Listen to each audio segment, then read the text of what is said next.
Fala galera, beleza? Marcos Jaggernaut, estamos aqui de volta, Bruno Pina. Galera, Marcão. E aí, beleza? tranquilo? Deixa o chapeuzinho aí. É Cancún, né? Ainda tô no clima de Cancún, tô tranquilo. Voltei tem essa Moreninho, semana. tá moreninho? Mais moreninho, mais cheio. Tá mais cheio, comeu um bocado lá. Comi um pouquinho lá, né? Dar uma enchida no shape, né? Bom. Como a gente tinha conversado, né? Foi uma coisa planejada, então não foi nada ruim pro meu shape, foi só benéfico, né? Deve dar um, né? Deu uma brincada. Não deu tempo de embaçar, mas também deu uma enchida, né? Isso Então, aí, certinho. Isso aí que é um planejamento bem feito pra curtir. Exatamente. Curtiu e evoluiu, podemos dizer. Sim, com certeza. Bom. Então, galera, hoje nós vamos falar um pouquinho sobre alguns colaterais. A gente já falou do estrogênio, mas a gente não chegou a falar da prolactina, né?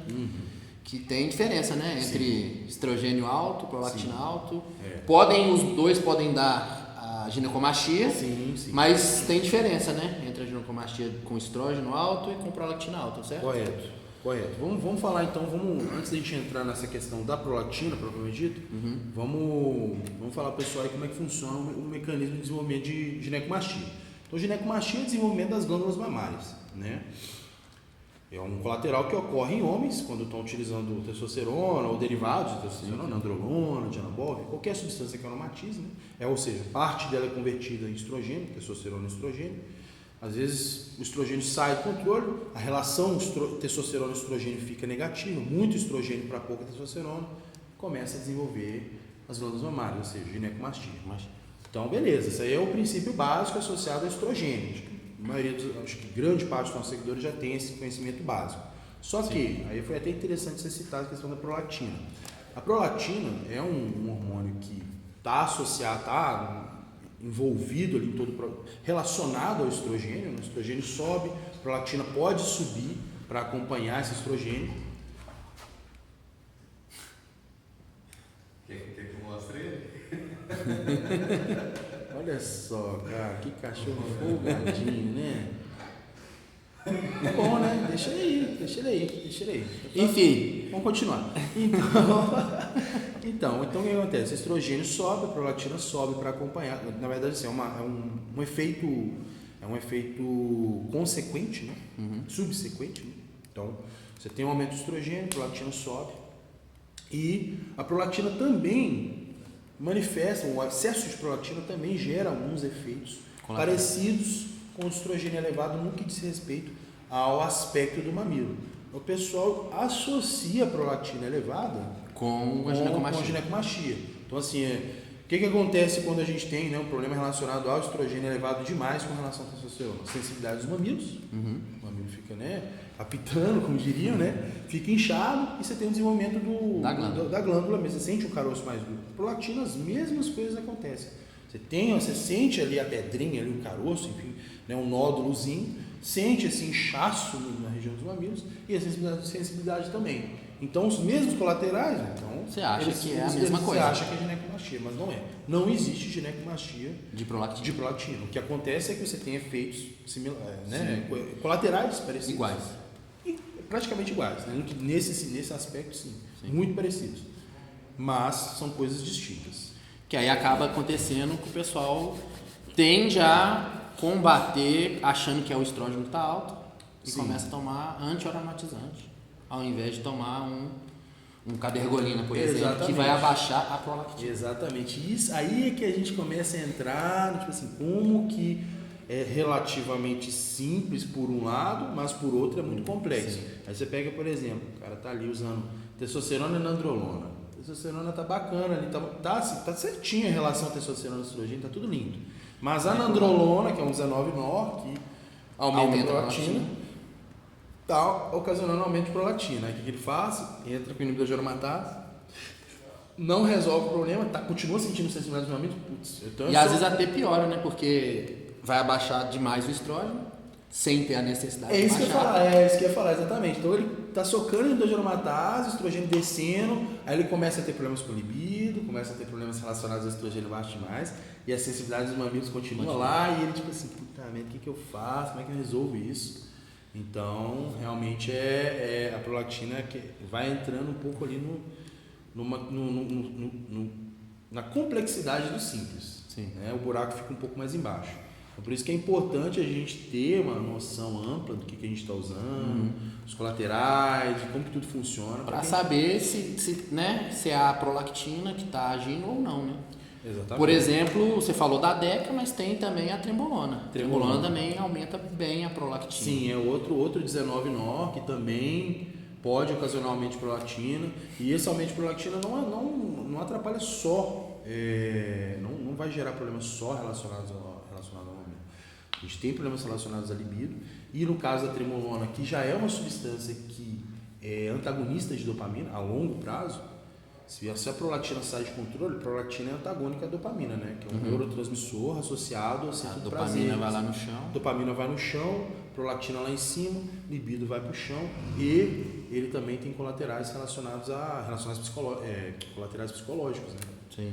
Inclusive, já que a gente começou a falar de nandrolona, por que não dá para utilizar a nandrolona como base? Sem a testosterona. Porque pode ser que aconteça em alguns casos, sim.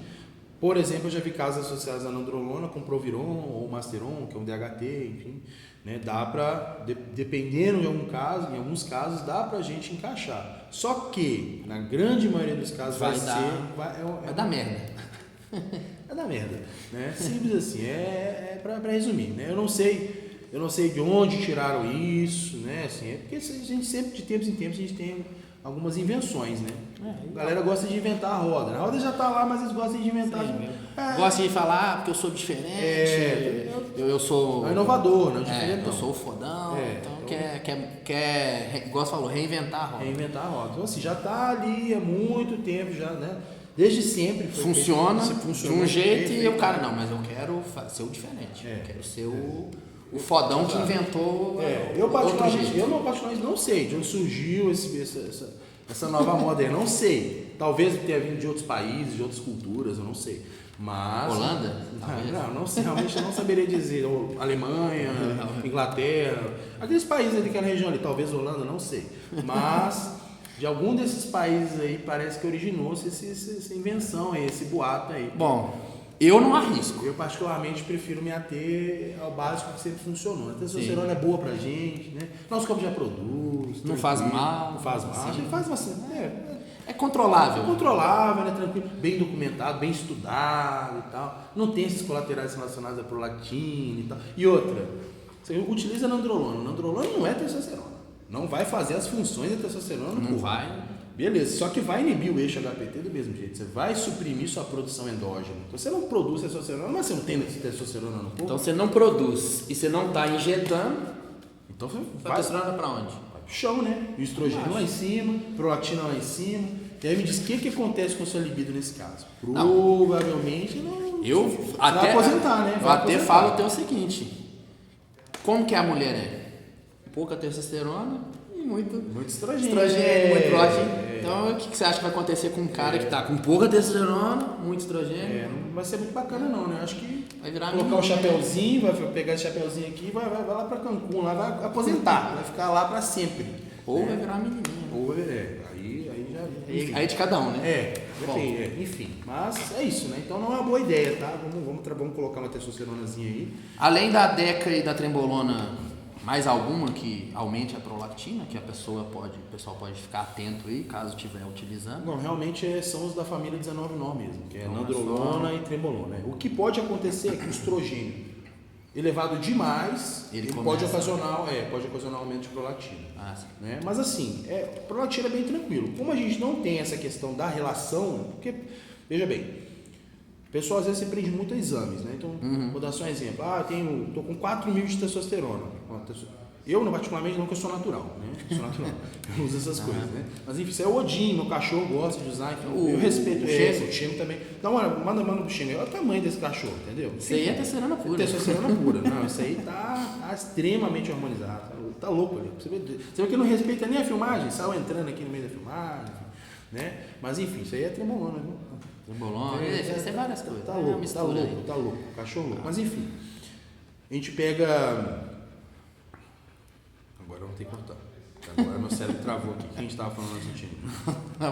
É que você é natural. Tá, beleza, era natural, mas antes Testosterona. tava falando dos exames, beleza. Então, vamos lá. Você falou que você estava com 4 mil de testosterona, mas você falou que não, porque você é natural. Perfeito, então vamos cortou. Mas então, como eu estava falando, você pega, por exemplo, alguém com 4 mil nanogramas decilitro no exame, né, de testosterona. Você acha que é normal que ele tenha, sei lá, 20 de estradiol? Tipo assim, o valor... Tipo, no valor normal. O valor normal de estradiol é Se 10 a a 40. testosterona dele tá bem acima... está bem acima... Vamos pôr aí que tá 4, 5 vezes acima do natural. Então seria compatível... Com Ele tá 4, 5 vezes com... Ou algo próximo, não precisa ser exatamente assim, mas se tiver um pouco elevado, é compreensível, Sim, certo? normal. Não tem um valor exato. Não tem que ficar preocupado. Não, mas meu estrógeno tá acima do mas valor peraí, biológico. A testosterona O tá? estrógeno também tá lá no teto. Então. Exato.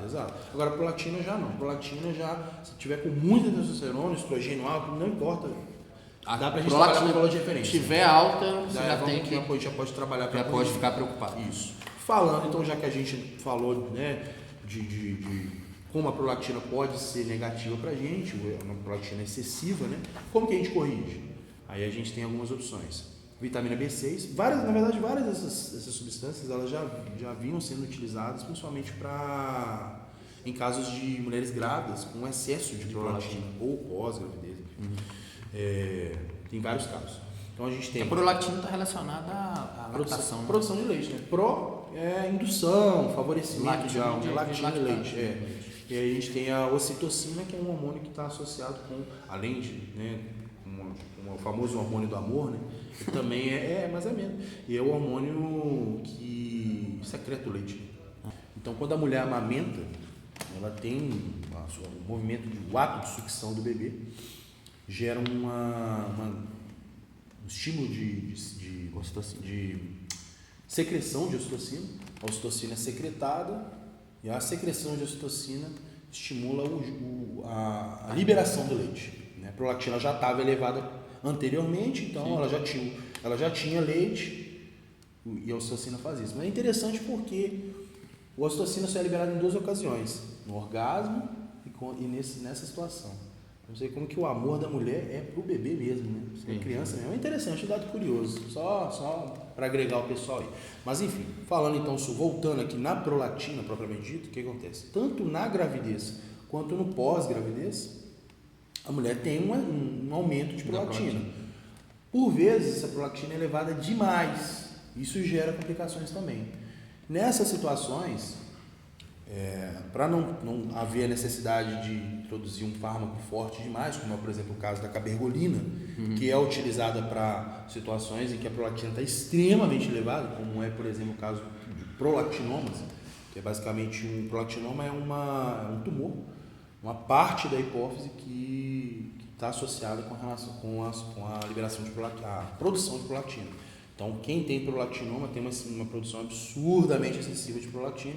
Nesses casos, tem um fármaco mesmo, um cabergolina, um bromocriptina, um pramipexol. Verdadeiro porque existe a cabergolina. O principal é para situações assim, que realmente a prolactina sobe assim, absurdamente. A gente costuma usar esses negócios. De forma... tem um pessoal aí que usa, né? Geralmente as prolactinas... Bom, eu não, eu também sou natural.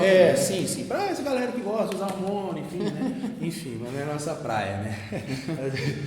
A galera utiliza em alguns casos, quando a prolactina sai realmente de controle, aí pode ser que seja interessante o uso de cabergolina. É um fármaco, né, mais agressivo. E na maioria dos casos dá para segurar a onda com fitos diversos. A gente tem a vitamina, no caso... Você falou a vitamina B6. Vitamina B6, a maioria deles utilizados em situações como que a prolactina não está tão elevada. Pouca coisa.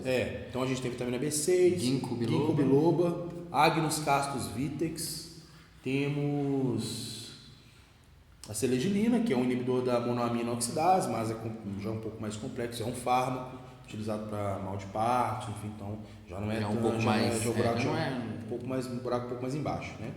Um pouco mais forte. Exato. E alguns outros, acho que, salvo engano, eu citei no meu Instagram, o pessoal quiser dar uma conferida lá, são algumas substâncias interessantes para controle de prolactina. E além disso, a gente tem uma opção mais óbvia, que é simplesmente reduzir o uso do 19,9. Então tem gente, por exemplo, eu particularmente, se eu fosse utilizar hormônios, né, não sou natural, se eu viesse a utilizar, ou então o Odin... Se eu decidisse começar, né, então, eu provavelmente não utilizaria a testosterona eu não utilizaria nandrolona tão alta.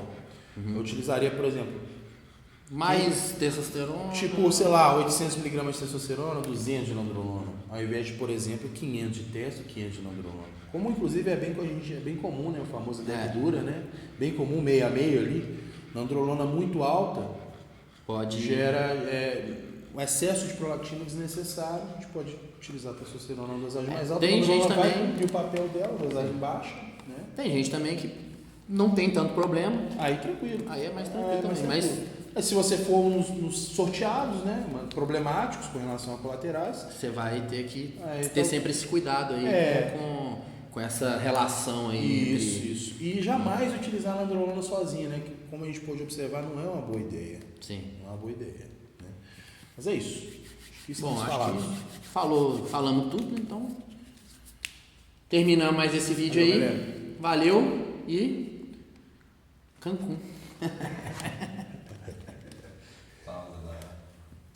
E aí, o que você achou? Ótimo, aprendi muito. Foi. Não chegou igual. Esse? Não.